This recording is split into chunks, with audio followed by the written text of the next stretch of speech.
अस्सलाम वालेकुम जी प्यारे दोस्तों, के हाल ने। उम्मीद करना कि तुसी सारे भैन भरा ठीक होवोगे ते अलहमदुलिल्लाह तुहाडियां दुआवां नाल मैं भी बिल्कुल ठीक ठाक हाँ।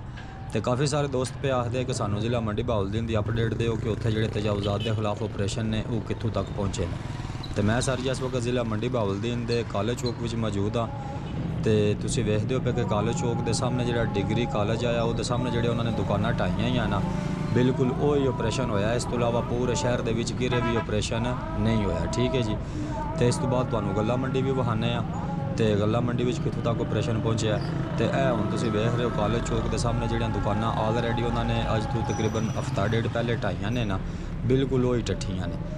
इस तो इलावा पूरे शहर दे विच किरे भी नहीं ऑपरेशन होया। सारियां अफवाहां उड्डियां ने। कई बंदे पे कमेंट्स करते हैं जी कि फालिया रोड ते ऑपरेशन जारी है। कई बंद ने मेरी वीडियो थले कमेंट्स किए हैं जी कि गल्ला मंडी विच भी ऑपरेशन जारी है। तो भाईजान बिल्कुल अफवाहां ने, कोई किरे भी ऑपरेशन जारी नहीं है। पूरा शहर अमना मान है अलहमदुलिल्लाह। तो ऑपरेशन वही होया कि जिहड़ा अज तो हफ्ता डेढ़ पहले डिग्री कॉलेज के सामने दुकानां उन्होंने ढाईयां ने ना, सिर्फ वही ऑपरेशन होया। इस तो इलावा पूरे शहर के विच किरे भी ऑपरेशन नहीं जारी है। तो दुआ करो कि अल्लाह दी ज़ात सब नू अपनी खास हिफ्ज़ो ईमान च रखे और सब नू रिज़्क़े हलाल नाल माला माल फरमाए। तो जनाब किरे भी ऑपरेशन जारी नहीं। यह हुण तुसीं पे वेखदे हो डिग्री कॉलेज के बाहर जिहड़ियां दुकानां आईयां बस स्टैंड के सामने, कोई दुकानां टट्ठियां ने। इस तो इलावा कोई भी किरे ऑपरेशन जारी नहीं है। हाँ, उंज शहर के विच जिहड़े वड्डे दरवाजे आए ना बने, तो कोई उन्होंने ढाए ने कोई दरवाजे ताकि रस्ता जिहड़ा खुला हो जाए। तो बकाया जिहड़ा ना वाकरे दुकानां टट्ठियां होवन बाज़ार दे विच, कमेटी चौक विच या सदर बाज़ार विच या फालिया रोड उत्ते, बिल्कुल कोई ऑपरेशन नहीं। सिर्फ यही ऑपरेशन है जिहड़ा बस स्टैंड के बाहर दुकानां या कॉलेज चौक के सामने वही दुकानां टट्ठियां ने। इस तो इलावा पूरा शहर अमना मान। तो यह तुसीं अपनी अखां नाल वेख भी रहे हो।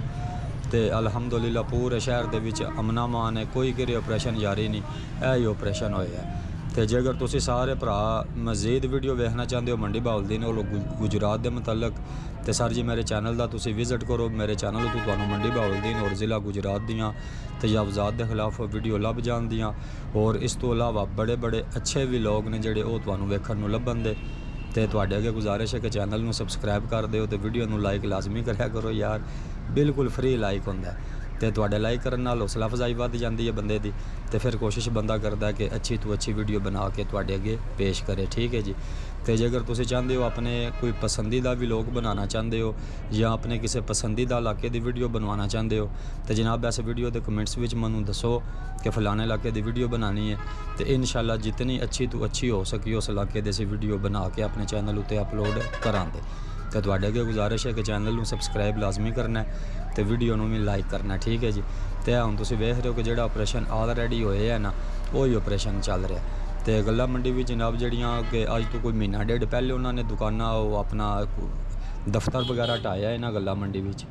ईदी सेंटर आया बनया। इस तो इलावा और दफ्तर आए, वही गल्ला मंडी विच भी वही ऑपरेशन होया है। इस तो इलावा बिल्कुल पूरे शहर दे विच अमना मान है अलहमदुलिल्लाह, कोई ऑपरेशन नहीं होया। तो बकाया अफवाहां उड्डियां ने काफ़ी सारियां कि फलानी जगह पर भी ऑपरेशन हो रहा है, फलानी जगह पर भी हो रहा है। तो बिल्कुल भाईजान वो अफवाहां ने, अफवाहां ते कन्न नहीं धरने। तुहाडे सामने तुहानू वीडियो बना के विखा छड़िए कि पूरा शहर अमना मान है।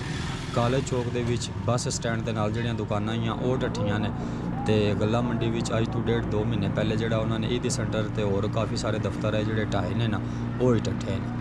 तो कमेटी चौक विच भी जिहड़ियां म्यूनसिपल कमेटी के दफ्तर के बाहर दुकानां आईयां ना, वो ही टट्ठियां ने। पूरे शहर के विच सिर्फ यही ऑपरेशन होया है। इस तो इलावा पूरा शहर अमना मान है तो अलहमदुलिल्लाह खुले है। तो कोई किरे भी ऑपरेशन नहीं, सारियां अफवाहां ने। तो यह जनाब ज़िला मंडी बहाउद्दीन की ताज़ा अपडेट आई। मैं आख्या भरावां नू वीडियो बना के विखा छड़िए। तो उम्मीद करना कि तुहानू छोटी जी वीडियो पसंद आई होवे। वीडियो पसंद आई है तो वीडियो नू लाइक कर दिओ, चैनल नू सबसक्राइब कर दिओ। मिलने किसी नवी वीडियो में। अपना ढेर सारा ख्याल रखना है। खुदा हाफिज़।